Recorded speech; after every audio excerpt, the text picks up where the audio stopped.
Hello everyone. Standard 12th में last video में हमने रीवैल्यूएशन अकाउंट किसे कहते हैं, उसकी जनरल एंट्री किस तरह से करते हैं वो देखा था। आज के इस वीडियो में हम उसका प्रैक्टिकल समझो इलस्ट्रेशन 7 वो हम करेंगे। So let's get start. तो यहाँ पे हमारा 7th इलस्ट्रेशन दिया हुआ है। Bhavna, Bharat and Bhumesh are the partners in the partnership firm sharing the profit and loss ratio into 2:1:1. Their balance sheet as on 31st March R S follow. अब यहाँ पे आपको बैलेंस शीट दी गई है, फिर यहाँ पे आपको नीचे एडजस्टमेंट्स दी गई। The partners have decided to revalue the liability on the date assets and liability on the date of above balance sheet. The value of land is 7 lakh. The value of building is increased by 1 lakh. 1 lakh. The market value of machine is 2,50,000, which is recorded in the book. Provision for doubtful debt is 20% of debtors credited amounting to the 10% are not required to pay. And income receivable amount to 5,000 and outstanding expense amounted to 3,000 were to be recorded. From the above information, write general entry in the partnership form for the revaluation and the prepare revaluation account. तो अब हमें यहाँ पे इस सम के ऊपर से यहाँ पे जो डिटेल्स दी गई हैं उसके ऊपर से हमें क्या करना है, जनरल एंट्री करनी है और उसके साथ साथ रीवैल्यूएशन अकाउंट भी बनाना है। सो हम वो सम स्टार्ट करते हैं। तो अब हमारे यहाँ पे फर्स्ट एडजस्टमेंट दी गई, the value of land is ₹7 lakh. यहाँ पे हमने रीवैल्यूड की तो लैंड की वैल्यू कितनी है 7 लाख, बट हमारी असेट्स में बैलेंस शीट में कितनी है 5 लाख रुपीज़, मतलब कि कितनी का इंक्रीमेंट हुआ यहाँ पे हमारी वैल्यू में 2 लाख रुपीज़। अब जब भी हमारी असेट्स इंक्रीज होती है तो वो हमारे लिए क्या है, प्रॉफिट है। तो उसकी एंट्री क्या होगी, हमने आगे ही की थी, respective accounts debit to respective assets account debit to revaluation account credit. मतलब कि यहाँ पे लैंड की वैल्यू हमारी बढ़ रही तो land account debit to revaluation account credit. तो अब हम उसकी एंट्री यहाँ पे लिख लेते हैं, लैंड अकाउंट डेबिट कितना इंक्रीमेंट हुआ है यहाँ पे हमारा 2 lakh rupees to revaluation account credit. अब हम यहाँ पे नरेशन में लिखेंगे, being due to revaluation there is a increase in the price of land ₹2 lakh rupees. इस तरह से हमने फर्स्ट एंट्री की। उसके बाद हमारी सेकंड एडजस्टमेंट यहाँ पे आपको दी गई है, the value of building is increase by ₹1 lakh rupees. अब यहाँ पे हमारी असेट्स की वैल्यू फिर से इंक्रीज हो रही है तो बिल्डिंग हम लिखेंगे कितनी बड़ी, यहाँ पे अमाउंट ही आपको दे दी कि 1 लाख रुपीज़ जब वो इंक्रीज हुए तो हमने यहाँ पे लिखेंगे हम इस तरह से, building account debit ₹1 lakh to revaluation account credit. यहाँ पे आएगा 1 लाख रुपीज़। और नरेशन में हम फिर से यही लिखेंगे, being due to revaluation there is an increase in the building. यहाँ पे हम इस तरह से लिखेंगे। उसके बाद यहाँ पे हमें थर्ड एडजस्टमेंट दी गई, the market value of machine is ₹2,50,000 which is recorded to be the book. अब यहाँ पे हमें मार्केट वैल्यू दी गई है, ये रही हमारी असेट्स की जो मशीन उसकी मार्केट वैल्यू 2,50,000 हुई है जब हमने रीवैल्यूएशन किया था तब। बट यहाँ पे हमने बैलेंस शीट के टाइम कितनी थी 4 लाख रुपीज़ थी, तो कितनी कम हुई यहाँ पे हमारी जो मार्केट वैल्यू है वो 1,50,000, तो वो हमारे लिए क्या हुआ, नुकसान हुआ। तो उसकी एंट्री क्या होगी, revaluation account debit to machinery account credit. तो उसकी एंट्री हम कर लेते हैं। तो यहाँ पे हम लिखेंगे third entry, revaluation account debit ₹1,50,000 to कौन सी वैल्यू हमारी कम हुई है, मशीन की, तो to machine account credit 1,50,000। Narration में हम लिखेंगे being decrease in value of machine। इस तरह से यहाँ पे हमने एंट्री की। इसके बाद हमारी फोर्थ एडजस्टमेंट यहाँ पे दी गई है हमें। फोर्थ एडजस्टमेंट हमारी है provide for the doubtful debts to 20% on debtors. अब डेप्टर्स के ऊपर हमें डाउटफुल डेब्ट्स करने, तो ऑब्वियसली हमारे लिए नुकसान हुआ, तो हम यहाँ पे लिखेंगे रीवैल्यूएशन अकाउंट डेबिट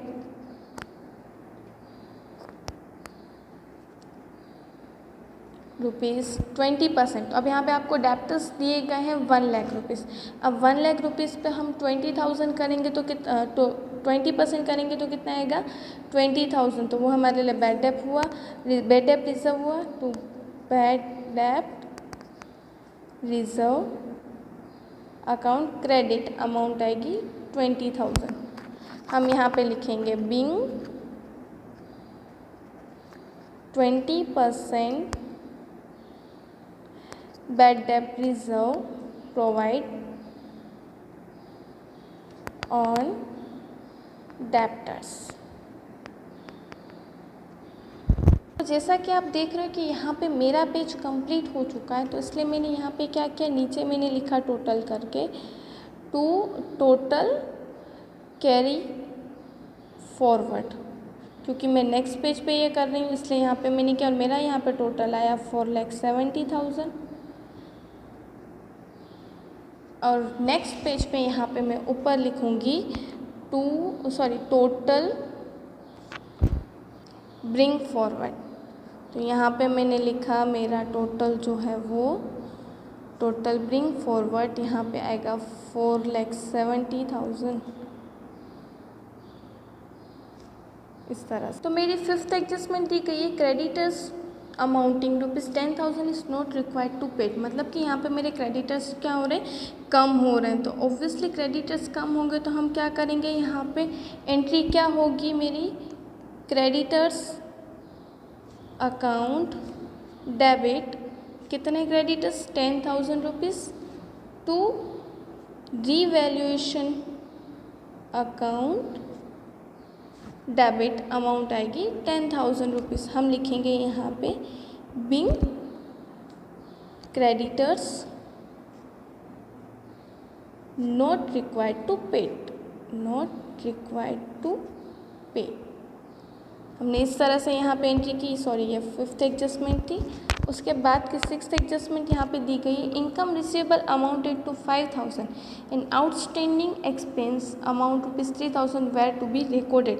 अब यहाँ पे ये जो इनकम जो है वो हमारे लिए हमारी असेट्स है, तो वो हमारी इंक्रीज हुई है। तो यहाँ पे हम इस तरह से लिखेंगे receivable income account debit ₹5,000 and to revaluation account credit ₹5,000। And यहाँ पे नरेशन में हम लिखेंगे being unrecorded income are recorded. और उसी के साथ यहाँ पे एक्सपेंस भी दिया हुआ है आपका, तो एक्सपेंस हमारा कम होगा, एक्सपेंस बढ़ेगा तो हमारे लिए क्या हुआ, नुकसान हुआ। तो हम यहाँ पे लिखेंगे इस तरह से रीवैल्यूएशन अकाउंट डेबिट कितना है 3,000 rupees to outstanding expense account credit. इस तरह से यहाँ पे हमने लिखा है 3,000। और नरेशन में हम यहाँ पे लिखेंगे being outstanding expense unrecorded is recorded. इस तरह से हमने यहाँ पे हमारी जो सारी एंट्रीज थी वो कर दी। अब हम रीवैल्यूएशन अकाउंट प्रिपेयर करके उसके ऊपर से हम देखेंगे कि हमें प्रॉफिट हो रहा है कि लॉस। अब यहाँ पे हमारी फर्स्ट एंट्री में हमने क्या किया था, रीवैल्यूएशन अकाउंट क्रेडिट किया था, इसलिए हम यहाँ पे रीवैल्यूएशन अकाउंट में क्रेडिट साइड हम लिखेंगे बाय लैंड अकाउंट ₹2 लाख। फिर सेकेंड एंट्री में भी हमारा रीवैल्यूएशन अकाउंट क्रेडिट था, इसलिए हम यहाँ पे भी लिखेंगे बाय बिल्डिंग अकाउंट कितना है 1 लाख रुपीज़। इसके बाद यहाँ पे थी रीवैल्यूएशन अकाउंट डेबिट था, तो हम यहाँ पे लिखेंगे to machine account 1,50,000। Same it is जो बैड डेब्ट था वो भी हमारे लिए डेबिट था, इसलिए उसकी भी हम यहाँ पे एंट्री करेंगे टू बैड डेब्ट रिजर्व अकाउंट। कितना है मेरा बैड डेब्ट रिजर्व 20,000। फिर उसके बाद रीवैल्यूएशन अकाउंट क्रेडिट होगा, तो यहाँ पे by creditors account 10,000। Same it is यहाँ पे इनकम की एंट्री भी होगी मेरी, यहाँ पे बाय इनकम अकाउंट। यहाँ पे इनकम मैंने लिखी, कितनी है मेरी इनकम अनरिकॉर्डेड 5,000। एंड लास्ट में एक्सपेंस जो था वो हमारा यहाँ पे हम आएगा outstanding expense account credit, amount कितनी आएगी 3,000। इस तरह से यहाँ पे मैंने रीवैल्यूएशन अकाउंट की जितनी भी एंट्रीज थे वो हमने कर दी। अब हम यहाँ पे इसका टोटल करेंगे, तो हमारा टोटल आएगा यहाँ पे 3,15,000। 3,15,000 हमारा यहाँ का टोटल है, उसी का ही हमने यहाँ पे क्रेडिट साइड लिखा है, सॉरी डेबिट साइड 3,15,000। अब 3,15,000 में से हम 1,50,000, 20,000 एंड 30,000 माइनस करेंगे, तो वो प्रॉफिट हुआ हमारा, वो कितना आएगा 1,40,000। तो अब हम यहाँ पे लिखेंगे to partners capital account, profit कितना है हमारा यहाँ पे 1,42,000। एंड तीनों पार्टनर्स के बीच में हम ओल्ड रेशियो में डिस्ट्रीब्यूट करेंगे, तो तीनों पार्टनर्स हमारे कौन से हैं, भावना, भरत एंड भूमेश। अब इन तीनों का रेशियो क्या है 2:2:1। उनका रेशियो जो है वो है 2:1:1। तो अब 1,42,000 इंटू 2 डिवाइड बाय 4 करेंगे, तो हमारा आंसर आएगा 71,000, 31,500 एंड 35,500 एंड 35,500। ये हुआ हमारा प्रॉफिट डिस्ट्रीब्यूशन। इसकी हम एंट्री यहाँ पे कर लेते हैं। यहाँ पे हमने लिखा है 71,000, 35,500 एंड 35,500। अब इस प्रॉफिट की भी हमें यहाँ पे जनरल एंट्री करनी पड़ेगी, तो वो भी हम कर लेते हैं। तो यहाँ पे हमने इसकी एंट्री की है, तो हम यहाँ पे एंट्री में लिखेंगे कि रीवैल्यूएशन अकाउंट डेबिट, क्योंकि यहाँ पे हमारा प्रॉफिट हुआ है इसलिए रीवैल्यूएशन अकाउंट डेबिट कितना होगा, हमारी debit amount 1,42,000 to Bhavna's capital account 71,000 to Bharat capital account 35,500 and to Bhumesh capital account 35,500। अब नरेशन में लिखेंगे कि being profit realise due to revaluation is being distributed to the partners। यहाँ पे हमने इस तरह से लिखा। अब मैं यहाँ पे मेरा टोटल कर दूँगी इसका, जो हमारी जनरल एंट्री की थी उसका। तो मेरा यहाँ पे जनरल एंट्री का टोटल आया 6,30,000। इस तरह से हमने किया 6,30,000 और यहाँ पे लिखा हमने टोटल। सो आज के इस वीडियो में आपने देखा हमने किस तरह से जनरल एंट्रीज की, फिर जनरल एंट्रीज के ऊपर से हमने रीवैल्यूएशन अकाउंट बनाया, देन प्रॉफिट फाइंड किया। In the next video we will learn about our another illustrations. Thank you.